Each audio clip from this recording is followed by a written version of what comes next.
안녕하세요. 오늘 여러분과 함께 좀 깊이 있게 이야기 나눠볼 주제는요. 바로 관찰 연구의 그 숨겨진 함정, 편향 문제입니다. 네, 무작위 통제 시험, RCT가 뭐랄까 이상적인 실험실 같다면 관찰 연구는 정말 예측 불가능한 실제 세상 같아요. 맞아요. 그 무작위 배정도 어렵고 또 모두가 눈 가리고 진행하기도 현실적으로 힘들잖아요. 네. 그래서 뭐 교란이니 선택 편향이니 하는 문제들이 항상 따라다니는 것 같고요. 네, 정말 그렇습니다.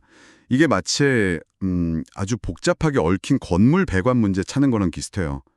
어디서 물이 새는지 또 어떤 밸브를 잠그고 열어야 하는지 이걸 딱 알려주는 청사진이 있다면 얼마나 좋을까 싶죠. 아, 청사진이요? 네, 연구자들한테도 이런 편향의 구조를 한눈에 보여주는 그런 지도가 필요하다는 겁니다. 바로 그 청사진 역할을 해줄 수 있는 도구가 오늘 저희가 다룰 주제인데요. 인과관계 다이어그램, 코절 다이어그램스. 특히 그중에서도 인과적 방향성 비순환 그래프, 줄여서 CDEX라고 부르는 겁니다. 네, 시닥스. 마히아르 에트미난 박사의 강연 내용을 저희가 좀 봤는데 이걸 바탕으로 이 도구가 어떻게 그 복잡한 편향 문제를 시각화하고 또 해결의 실마리를 주는지 한번 살펴보려고 합니다. 좋습니다. 이 시덱스는요, 사실은 컴퓨터 과학 분야에서 꽤 오래전부터 사용되어 온 아주 강력한 도구예요. 수학적인 기반도 탄탄하고요. 아, 원래 의학적이 아니었군요. 네. 근데 이제 주디아 펄 교수님 같은 분들이 이걸 의학 연구나 역학 연구에 접목하면서 최근 몇 년간 변수를 어떻게 선택하고 통제할 것인가에 대한 완전히 새로운 시각을 제시하고 있죠. 그렇군요. 그래서 오늘 저희의 목표는 이 CDAG라는 청사진을 뭐랄까 읽는 법을 배우는 거라고 할 수 있겠네요. 네, 맞습니다. 복잡한 연구 설계 속에서 어떤 편향이 숨어 있을 수 있는지, 그리고 또 어떤 변수를 조정해야 그 편향을 제거할 수 있는지, 그 원리를 좀 직관적으로 이해하는 데 집중해 보겠습니다. 네, 그럼 그 청사진의 기본 구성 요소부터 한번 살펴볼까요? 좋습니다. CDAG는 아주 간단한 요소들로 이루어져 있어요. 먼저 노드스라는 게 있는데 이건 그냥 연구에서 다루는 변수들을 나타내는 점이나 원이라고 보시면 됩니다. 예를 들어 흡연, 폐암, 나이 이런 것들이죠. 네, 변수들이요. 그럼 그 노드들을 연결하는 선 같은 것도 있겠네요. 네, 바로 화살표, arrows입니다. 이 화살표는 변수 간의 인과적 관계의 방향을 가리켜요. 그러니까 흡연, 화살표, 폐암 이렇게 그리면 아, 흡연이 원인이고 폐암이 결과다. 이런 식으로요. 그렇죠. 흡연이 폐암의 원인이 될 수 있다는 가설을 시각적으로 표현하는 거예요. 여기서 중요한 건 이 그래프가 비순환적이라는 점입니다. 비순환적이요? 네, 즉 화살표를 쭉 따라갔을 때 다시 출발점으로 돌아오는 순환 경로가 없어야 한다는 뜻이에요. 뭐 변수가 자기 자신의 원인이 될 수는 없으니까요. 당연하죠. 하긴 그렇겠네요. 네. 그럼 노드랑 화살표로 변수 간 관계를 그리다 보면 여러 경로가 만들어지겠군요. 정확합니다. 이 경로는 변수들 사이에 어떤 정보나 연관성이 흘러가는 통로라고 생각하시면 돼요. 네, 이 통로가 활짝 열려 있는지, 오픈 패스, 아니면 어떤 이유로 닫혀 있는지, 클로즈 패스, 이걸 파악하는 게 편향을 이해하는 핵심입니다.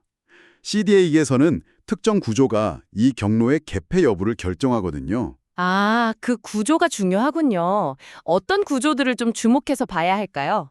크게 보면 한 세 가지 구조를 기억하시면 좋은데요. 첫째는 교란 변수입니다. 교란 변수. 네. 네, 이건 두 변수, 예를 들어 노출 X랑 결과 Y가 있다고 할 때 이 둘의 공통 원인이 되는 변수 Z를 말해요. 다이어그램으로는 Z에서 X로, Z에서 Y로 화살표가 나가는 거죠. Z to X, Z to Y 이렇게요. 관찰 연구에서 정말 가장 흔하게 마주치는 편향의 근원이죠. 공통 원인이요. 알겠습니다. 그럼 두 번째는 어떤 구조인가요? 둘째는 충돌 변수입니다. 이건 교란 변수랑은 좀 반대인데요. 두 변수 X와 Y의 공통 결과가 되는 변수 Z예요. 아, 결과요. 네, 즉 X to Z to Y처럼 화살표들이 Z에서 딱 충돌하는 모양입니다. 그래서 충돌 변수라고 불러요. 이 구조는 나중에 보시면 알겠지만 아주 흥미로운 특징을 가집니다. 공통 결과. 알겠습니다. 마지막 세 번째는요? 매개 변수입니다. 이건 X to Z to Y처럼 노출 X가 결과 Y에 영향을 미치는 그 경로 중간에 딱 위치하는 변수 Z를 말해요. X의 효과가 Z를 거쳐서 Y로 전달되는 경우죠. 아, 중간다리 역할이군요.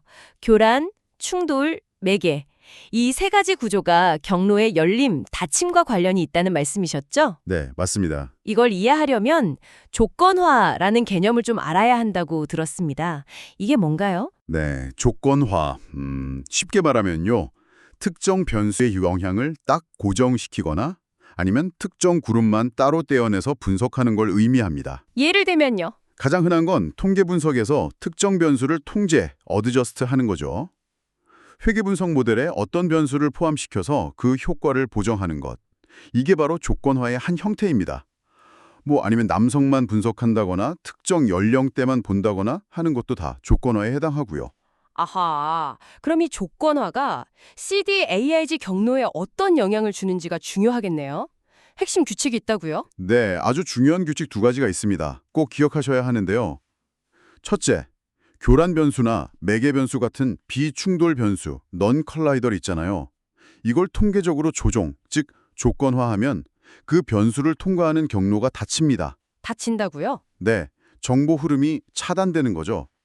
우리가 교란 변수를 통제해서 편향을 제거하려고 하는 원리가 바로 이거예요. 그 경로를 막아버리는 겁니다. 아하, 교란 변수를 조정하면 그쪽으로 흘러가던 뭔가 가짜 연관성 같은 경로가 딱 막히는 거군요. 그렇죠. 그럼 두 번째 규칙은 혹시 충돌 변수에 대한 건가요? 아까 흥미롭다고 하셨는데. 맞습니다. 예리하시네요. 둘째 규칙은 아주 중요하고 어떻게 보면 좀 직권에 반하는데요.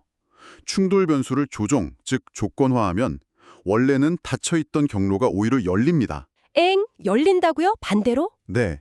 이게 왜 중요하냐면 관련 있어 보인다고 불필요하게 충돌 변수를 통제해버리면 없던 연관성이 인위적으로 생겨서 완전히 새로운 편향을 만들어낼 수 있다는 거예요. 와, 이거 정말 흥미롭네요. 관련 있어 보인다고 무조건 통제하면 안 되는 거군요. 오히려 문제를 일으킬 수도 있다니. 네, 그렇죠. 그럼 이 규칙들을 가지고 실제 편향들을 좀 분석하는 과정을 보고 싶습니다. 가장 흔하다는 교란 편향부터 시작해 볼까요? 좋습니다. 교란 편향은 정말 다양한 얼굴로 나타나는데요. 아주 쉬운 예를 들어볼까요? 아이스크림 판매량이 늘면 익사사고 발생률도 같이 증가하는 경향이 있어요. 네, 그렇죠. 여름에요. 근데 그렇다고 아이스크림이 익사를 유발한다고 할 수는 없잖아요. 당연하죠. 그건 날씨 때문이죠. 더운 날씨 때문에 아이스크림도 많이 팔리고 사람들이 물놀이도 많이 하니까 익사사고도 늘어나는 거잖아요. 날씨가 공통 원인이네요. 정확합니다. 여기서 더운 날씨가 바로 교란 변수, 컨파운더인 거죠. 아이스크림 판매, 이게 노출이라면 와 익사사고, 결과 모두의 공통 원인. 더운 날씨를 고려하지 않으면 둘 사이에 가짜 연관성이 나타나지만 날씨를 통계적으로 조정, 즉 조건화하면 이 경로는 차단되는 겁니다. 아주 명쾌하네요. 그럼 임상연구에서는 어떤 예가 있을까요?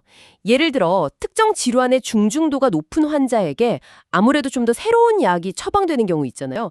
채널링 편향이라고도 부르던데요. 네, 맞아요. 그것도 아주 전형적인 교란의 한 형태입니다. 질병 중증도가 교란 변수가 되는 경우죠. 아, 중증도 자체가요? 네, 중증도가 높으면 당연히 결과인 나쁜 예후의 위험도 높겠죠. 동시에 노출인 새 약을 처방받을 가능성도 높을 수 있어요. 의사들이 심각한 환자에게 더 신경 써서 새 약을 줄 수도 있으니까요. 그렇죠. 그러니까 중증도가 나쁜 예후 그리고 중증도가 새 약 처방 이런 구조가 되는 거죠. 만약 이 중증도를 통계적으로 잘 통제하지 않으면 마치 새 약이 나쁜 예후를 유발하는 것처럼 잘못 해석될 수가 있어요.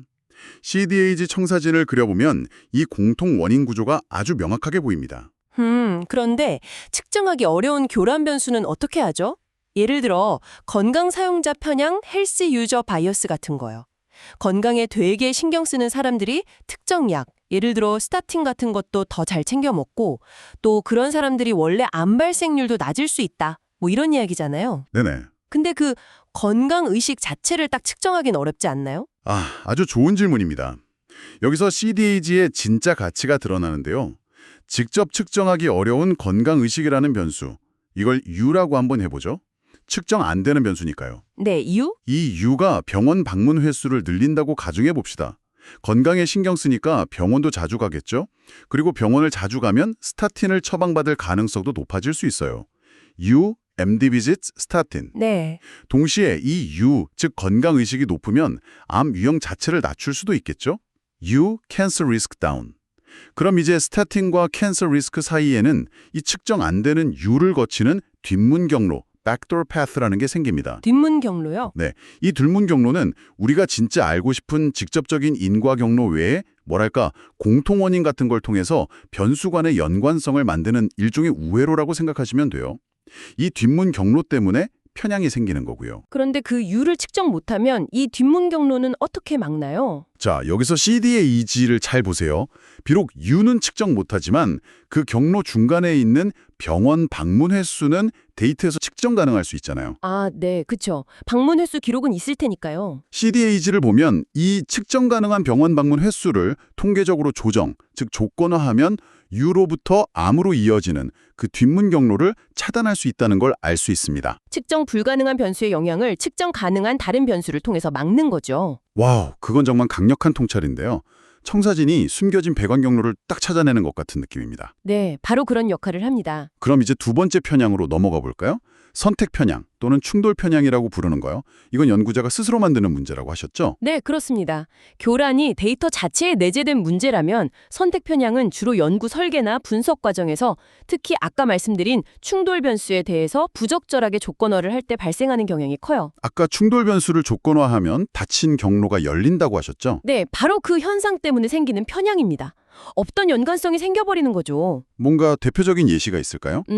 버크선의 역설이라고 알려진 특히 병원 기반 연구에서 나타날 수 있는 함정이 좋은 예입니다. 버크선의 역설이요? 네.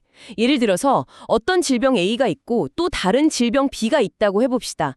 근데 이 두 질병 모두 환자가 병원에 입원할 가능성을 높인다고 가정해볼게요. A2 입원, B2 입원. 네, 여기서 2번이라는 사건은 A와 B의 공통 결과죠. 즉, 충돌 변수입니다. 화살표가 2번에서 만나잖아요. 아, 그렇네요. 그런데 만약 연구자가 병원에 입원한 환자들만 대상으로 A와 B의 관계를 분석한다고 해봅시다. 이건 결국 2번이라는 충돌 변수에 대해서 조건화하는 셈이 되거든요. 네, 입원한 사람들만 보니까요. 그렇죠. 그 결과 실제로는 A와 B 사이에 아무런 인과관계가 없더라도 이 입원 환자 그룹 내에서는 둘 사이에 어떤 주로 음의 연관성이 나타날 수 있다는 겁니다. 원래는 닫혀있던 충돌 경로가 입원 환자라는 조건 때문에 열려버렸기 때문이죠. 와, 그러니까 연구 대상을 특정 그룹, 예를 들면 입원 환자로 한정하는 것 자체가 충돌 변수에 대한 조건화가 될 수 있고 이게 없던 연관성을 만들어낼 수 있다는 거군요. 네, 정확합니다. 예전에는 그냥 노출과 결과 모두에 연관된 변수는 교란 변수다 이렇게 배우기도 했던 것 같은데 이 정의만 따르면 2번도 교란 변수처럼 오해할 수도 있겠어요. 2번이 A랑도 관련이 있고 B랑도 관련이 있을 수 있으니까요. 바로 그 점이 CDAG가 주는 중요한 교훈입니다. 단순히 통계적인 연관성만 볼 게 아니라 변수들 간의 구조적 역할을 봐야 한다는 거죠. 2번은 노출, 질병 A 및 결과, 질병 B와 모두 연관될 수 있지만 구조적으로는 공통 원인, 교란 변수가 아니라 공통 결과, 충돌 변수라는 겁니다. 이걸 구분 못하고 충돌 변수를 교란 변수로 착각해서 조정해버리면 오히려 편향을 악화시키거나 새로 만들게 되는 거죠. CDAG 청사진이 이런 오판을 막아주는 아주 중요한 역할을 합니다. 정말 명확해지네요. 구조를 봐야 한다. 알겠습니다. 그럼 마지막 편향 유형으로 과잉 조정 편향, 오버 어저스트먼트 바이어스를 한번 살펴보죠. 이건 또 언제 발생하는 건가요? 과잉 조정은요, 우리가 알고 싶은 인과 경로, 그 중간에 있는 변수, 즉 아까 말씀드린 매개 변수를 부적절하게 통계 모델에서 조정할 때 발생합니다. 아, 매개 변수를 건드릴 때요? 스타틴이랑 심근경색 MI의 예시를 다시 한번 써볼까요? 아까 스타틴이 콜레스테롤을 낮춰서 MI 위험을 줄이기도 하고 이게 간접 효과, 또 다른 경로로 직접 영향을 줄 수도 있다고 하셨잖아요. 네, 맞습니다.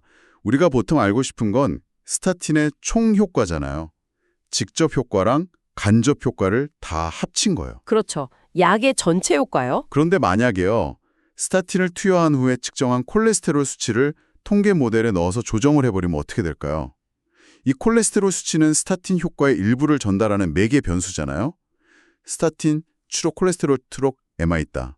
이걸 조정해버리면 스타틴의 간접 효과가 전달되는 경로가 차단돼 버립니다. 아, 결과적으로 스타틴의 총 효과를 과소평가하게 되는 거죠. 이게 과잉 조정 편향입니다. 그렇다면 콜레스테롤 수치는 조정하면 안 되는 건가요? 아까는 교란 변수일 수도 있다고. 여기서 중요한 게 바로 시점입니다. 스타틴 투여 전에 측정한 콜레스테롤 수치는 어떨까요? 이건 스타틴 사용 여부와 MI 위험 모두에 영향을 줄 수 있는 교란 변수일 수 있습니다.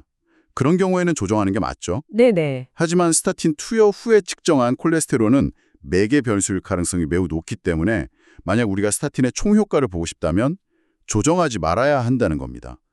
CDAAG는 이렇게 변수의 시간적 선후관계를 명확히 고려해서 그 역할을 구분하도록 도와줘요. 와, 정말 변수 하나를 조정할지 말지가 그 변수의 역할, 교란, 충돌, 매개뿐만 아니라 측정 시점에 따라서도 이렇게 달라지는군요. 네, 그렇습니다. 그래서 인과관계를 제대로 파악하려면 이런 구조적인 이해가 필수적입니다. 그럼 지금까지 나온 내용을 바탕으로 CDAG를 이용한 인과추론의 핵심 원칙을 좀 명확하게 정리해 주실 수 있을까요? 이 청사진을 올바르게 사용하는 방법이랄까요? 네, 한 4가지 정도로 요약해 볼 수 있겠습니다. 네. 첫째, 주요 경로 열어두기. 우리가 관심 있는 인과 경로. 예를 들어 약물에서 효과로 가는 그 경로는 당연히 열려 있어야겠죠. 그렇죠. 둘째, 뒷문 경로 차단하기. 편향을 유발하는 모든 다른 뒷문 경로들, 주로 교란 변수를 통한 경로들은 통계적 조정 같은 방법을 통해서 확실히 닫아야 합니다. 네, 교란 제거. 셋째, 충돌 변수 건드리지 않기. 이건 정말 중요한데요. 충돌 변수는 절대로 조정하거나 줬거나 하면 안 됩니다. 선택 편향을 유발하니까요. 절대 금지군요. 네. 마지막 넷째, 총 효과를 원하면 매개 변수 건드리지 않기. 만약 약물의 전체 효과, 즉 총 효과를 알고 싶다면 그 경로 중간에 있는 매개 변수는 조정하지 말아야 합니다.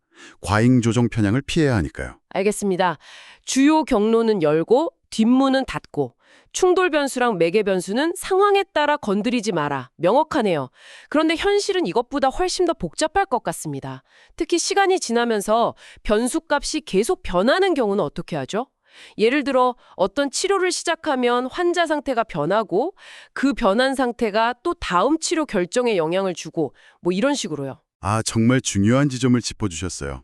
그게 바로 시간에 따라 변하는 교란 변수, Time Dependent Confounding이라고 부르는 아주 까다로운 상황입니다. 네. 특히 이 교란 변수가 이전의 치료나 노출에 의해서 영향을 받는 경우, 그러니까 치료가 교란 변수에 영향을 주고 그 교란 변수가 다시 다음 치료와 결과에 영향을 주는 이런 상황에서는 기존의 단순한 통계적 조정 방법으로는 해결하기가 매우 어렵습니다. 왜 그런가요? 왜냐하면 이런 변수를 그냥 조정해버리면 앞서 봤던 매개 변수 조정 문제, 과잉 조정 편향과 충돌 변수 조정 문제, 선택 편향이 복합적으로 발생할 수 있거든요. 복잡하네요. 그럼 이런 복잡한 상황은 청사진, CDAG만으로는 해결이 안 되는 건가요? CDAG는 이런 문제가 왜 발생하는지 그 구조를 시각화하고 이해하는 데는 여전히 아주 유용합니다. 하지만 이런 시간 의존적인 교란을 제대로 다루려면 더 고급 통계 기법이 필요해요. 고급 기법이요? 네, 소위 G방법론이라고 불리는 기법들이 있습니다. 예를 들어 역확률 처리 가중치, IPW나 모수적 G공식, Parametric G-Formula, G-추정, G-Estimation 같은 것들이죠.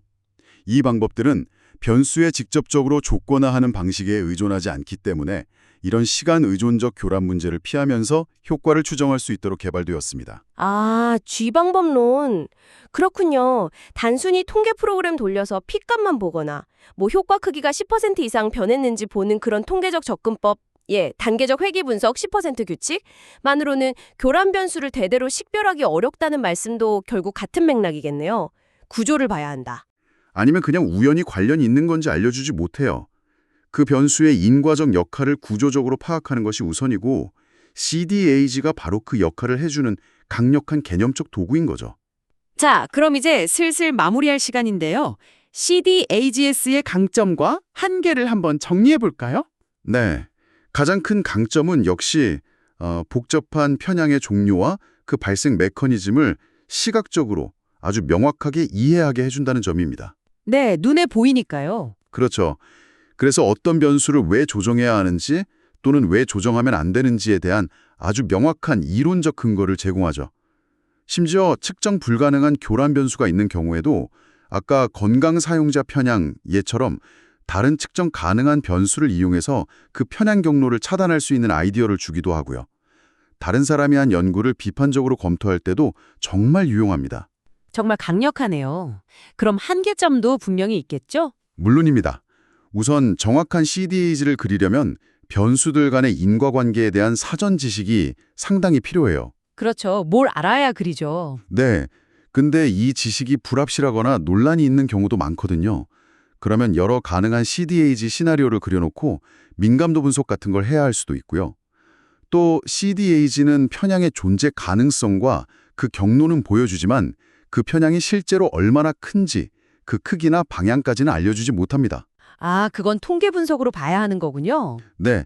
그리고 이론적으로는 관련된 모든 변수, 특히 모든 공통원인, 쉐어드 커즈스들을 다 고려해서 다이어그램에 포함시켜야 한다는 가정이 필요한데 현실적으로 이게 완벽하게 가능할지는 의문이죠. 알겠습니다. 오늘 이야기를 쭉 들어보니까요. 이 CDAGS라는 것이 관찰 연구라는 어쩌면 정말 복잡한 미로 속에서 길을 잃지 않도록 도와주는 아주 유용한 청사진이자 지도라는 생각이 강하게 듭니다. 네, 그렇게 볼 수 있죠. 단순히 변수를 많이 통제한다고 좋은 게 아니라 어떤 변수를 왜 그리고 어떻게 다뤄야 하는지를 구조적으로 생각하게 만드는 아주 중요한 틀을 제공해 주네요. 그렇습니다.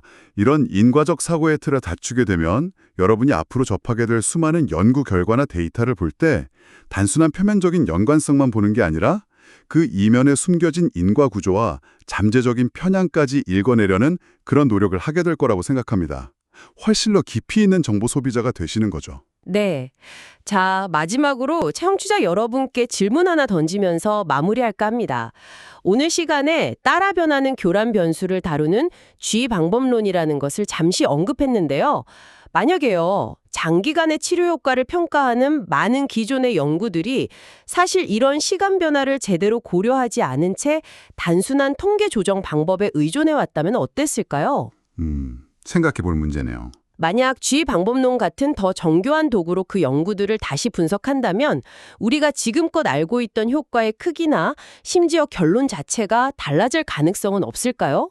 어쩌면 우리가 너무나 당연하게 받아들였던 많은 의학적 지식들 속에 아직 우리가 제대로 밝혀내지 못한 편향의 그림자가 여전히 남아있을지도 모른다는 생각을 해보는 것도 꽤 흥미로운 일이 아닐까 싶습니다.